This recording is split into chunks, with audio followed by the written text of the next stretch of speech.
Hello बच्चों, कैसे हैं आप। आशा करता हूं कि आप सभी स्वस्थ होंगे। चलिए आज देखते हैं अभ्यास प्रश्न 2022-23 कक्षा 10वीं संस्कृत विषय का। जैसा कि आप सभी को पता है कि इसके पहले मैंने सेट ए हल करा चुका हूं। इसके बाद आज है सेट बी का नंबर। चलिए ठीक है, देखते हैं।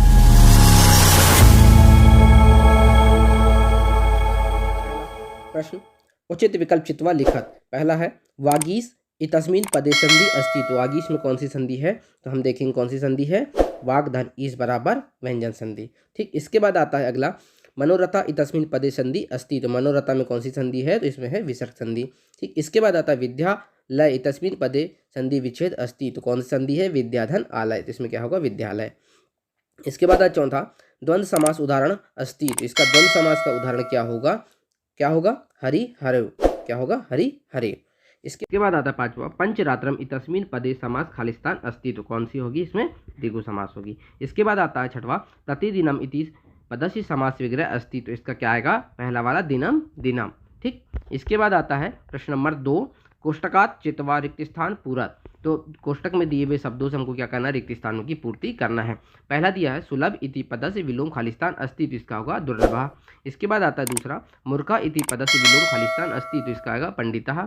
इसके बाद आता है तीसरा आमरम इति पदस्य पर्याय खालिस्तान अस्ति। इसका आएगा रसालम। इसके बाद आता है चौथा हेमकर इति पदस्य पर्यायवाची खालिस्तान अस्ति। तो इसका आएगा शशि।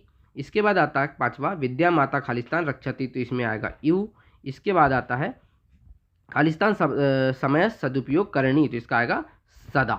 ठीक, इसके बाद आता है प्रश्न नंबर 3 शुद्ध वाक्य नाम समक्ष आम अशुद्ध वाक्य नाम समक्ष ना इति लिखत। तो पहला वाला हम देखते हैं अलिखिताम इतस्मिन पदे लोट लकार भवति। तो नहीं, इसमें लोट लकार नहीं है। इसके बाद आता दूसरा गच्छन्ति इतस्मिन पदे लट लकार अस्ति। तो ये वाला आएगा आम है।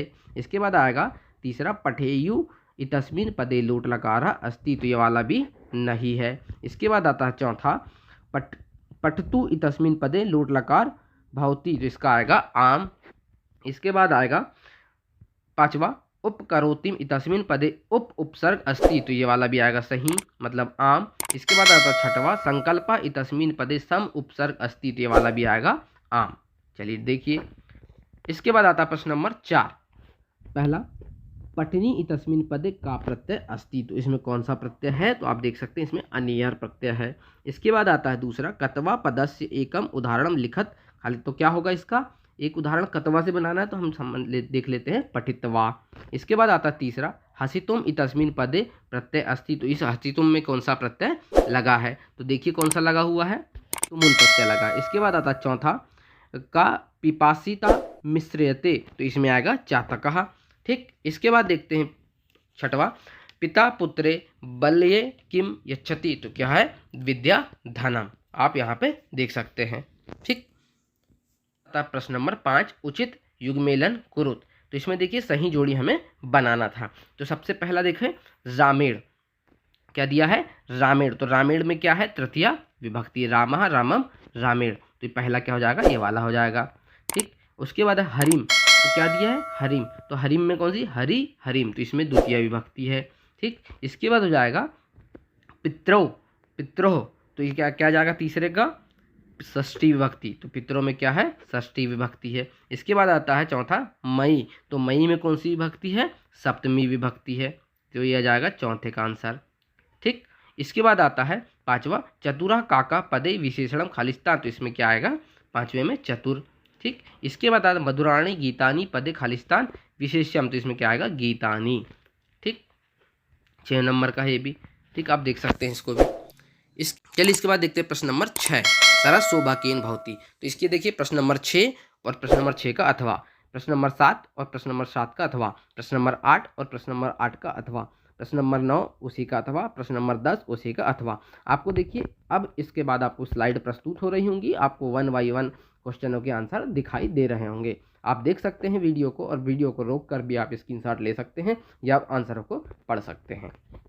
चलिए देखिए, चलिए देखते हैं इसके बाद 11वां रेखांकित पदमाधृतम प्रश्न निर्माण कुरुत कुअपि द्वे। मतलब क्या करना था, हमें रेखांकित पदों की जगह को देख करके ऐसा शब्द लगाना है जिससे प्रश्नों का निर्माण हो सके।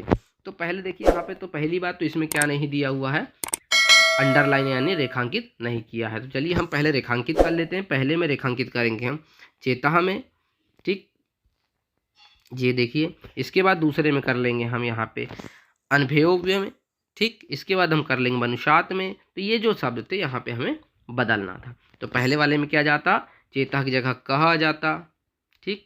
दूसरे में क्या जाता, अभियोग में कयो जाता, कयो, ठीक। और तीसरे में मनुष्यात की जगह जाता कस्मात, कस्मात,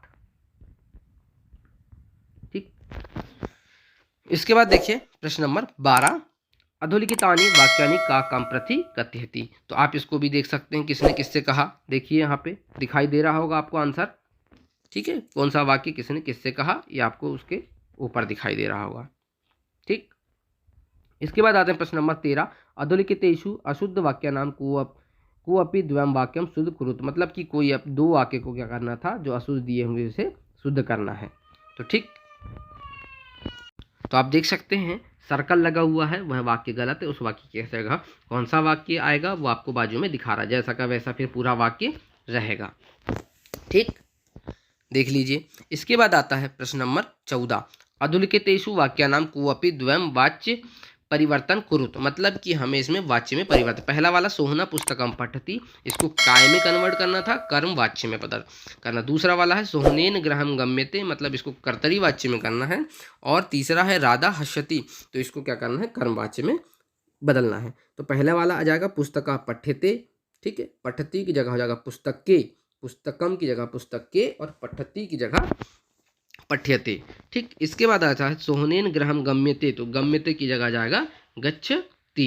इसके बाद आता है तीसरा राधा हसती, तो राधा हसती, तो इसका आ जाएगा राधा हस्यते, ठीक। तो कर्मवाच्य में बदल जाएगा, ठीक। देखिए दिखाई भी दे रहा है आपको।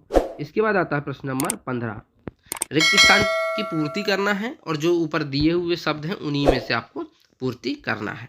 चलिए पहला वाला हम देखते हैं, कहा इसमें क्या आएगा, सर्वे मावेव महत्व विद्यते खालिस्तान, तो इसमें आएगा यथा समय। आपको आंसर भी दिखाई दे रहे होंगे, ऊपर मैंने टिक लगा दिया है सभी में, ठीक। इसके बाद आएगा दूसरा काका खालिस्तान भवती, तो काका क्या आएगा, इसका भी आंसर आपको दिखाई दे रहा है। इसके बाद तीसरा, इसका भी आंसर आपको दिखाई दे रहा है। आप इसको वीडियो को पॉज करके भी आप सारे आंसर को लिख सकते हैं, ठीक। देखिए इसके बाद आता है प्रश्न नंबर 16, प्रश्न पत्र समागतान श्लोकान विहान पाठ्यपुस्तकस्य सुभाषित एकम लिखत। मतलब एक हमको क्या करना था, सुभाषित श्लोक जो याद है, जो इस हमारे पाठ्यपुस्तक का हो और जो इस प्रश्न पत्र में नहीं आया हो, ऐसा एक श्लोक हमें लिखना है हमारी पाठ्यपुस्तक से। ये तो सारे पेपरों में पूछता ही है, तो आपको याद होना चाहिए। इसके बाद देखिए प्रश्न नंबर 17 देख रहे हैं आप, अधोलिखितम वाक्यानाम कथानुसारेण क्रम संयोजनम कुरुत। तो इसको कथा क्रम संयोजन के हिसाब से जमाना है। तो आपको यहाँ पे नाम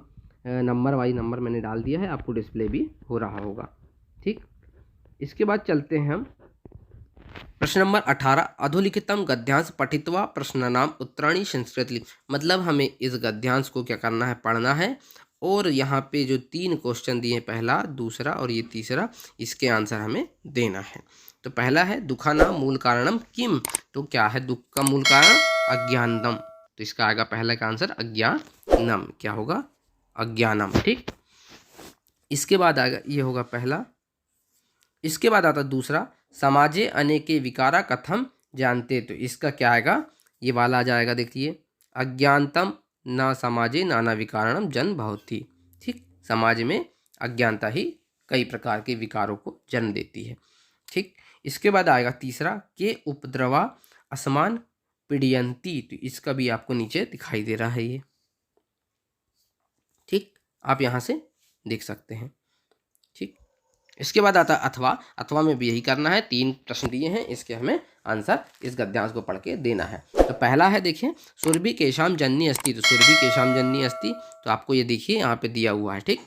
उसके बाद है दूसरा, माता सुरभि कीमत अश्रुणी मुज्जति इसम, तो ये वाला भी आंसर आपको यहाँ से देख सकते हैं दिया हुआ। इसके बाद है ताम अपृच्छ अत्र ताम सर्वनाम पदम कया कृते प्रयुक्तम, तो इसका आएगा ताम, ठीक। क्या आएगा, ताम, ठीक। इसके बाद आता प्रश्न नंबर 19, अधोलिखित पद्यांश पठित्वा प्रश्नम उत्तराणि संस्कृत लिखत, मतलब हमें क्या करना है, इस पद्यांश को पढ़ना है और ये जो नीचे पहला दूसरा और तीसरा दिया हुआ है इसके हमें आंसर देना है। ठीक, तो चलिए इसके पहले हमने गद्यांश पढ़े थे, अब ये है पद्यांश। तो पहले का होगा क्या, पहले का आलस्यम आएगा, दूसरे का आएगा बंधु और तीसरे का आएगा ये वाला। ठीक, इसके बाद आता है इसी का अथवा, पिता यच्छति पुत्रा बल्ये विद्याधनम महतम। तो इसका भी देखिए पहला दूसरा तीसरा 3 प्रश्न है, इसके आंसर हमें इसी पद्यांश से देना है। तो ठीक है, पहला वाले का आंसर क्या आएगा, बलिए, ठीक, बचपन। ठीक, इसके बाद है दूसरा, दूसरे का आंसर क्या आएगा, ये देखिए ये अंडरलाइन कर दे रहे हैं हम, ये देखिए। इसके बाद आएगा तीसरा, तो तीसरे का क्या आएगा, पिता यच्छति पुत्राय, किसके लिए, तो पुत्राय के लिए। ठीक, चलिए इसके बाद देखते हैं प्रश्न नंबर 20, अधोलिखितम नाट्यांश पठित्वा प्रश्नाम उत्तराणि संस्कृत लिखत, मतलब ये नीचे दिए हुए क्या करना है, नाट्यांश को हमें पढ़ना है और नीचे दिए हुए 3 प्रश्नों के हमें क्या करना है, आंसर देना है। चलिए देखते हैं, पहले का आंसर क्या आएगा, कस्य वेला सज्जता सज्जाता, तो इसका क्या आएगा, पहले का रामायणम से। ठीक, इसके बाद दूसरा, दूसरे का क्या आएगा, ये देखिए ऊपर मैं अंडरलाइन कर दे रहा हूँ सभी में, ये देखिए। ठीक, इसके बाद आएगा तीसरा, तो तीसरे का क्या पूछा है, रामस्य कुमायोचक कुटुंब वृत्तांत कीदृश, तो क्या है, समरूपा, देखिए ये दिया हुआ है, ठीक, समरूपा। ठीक, चलिए इस अब इसी का अथवा देखते हैं, एक और नाट्यांश है, इसको हम पढ़ते हैं और इसका आंसर देते हैं। पहला वाला प्रश्न दिया है, व्याघ्रम श्रृंगालेन किम उक्तवान, तो किम उक्तवान, व्याघ्रम श्रृंगालेन, देखिए ये आएगा, व्याघ्रम श्रृंगालय यदि त्वम मुक्त, ये वाला आंसर आ जाएगा। ठीक, इसकी ये दूसरा हुआ, दूसरा प्रश्न का आंसर क्या देगा, ये दिया है, दूरांत दृष्टवा बुद्धिमती, ये दिया हुआ है।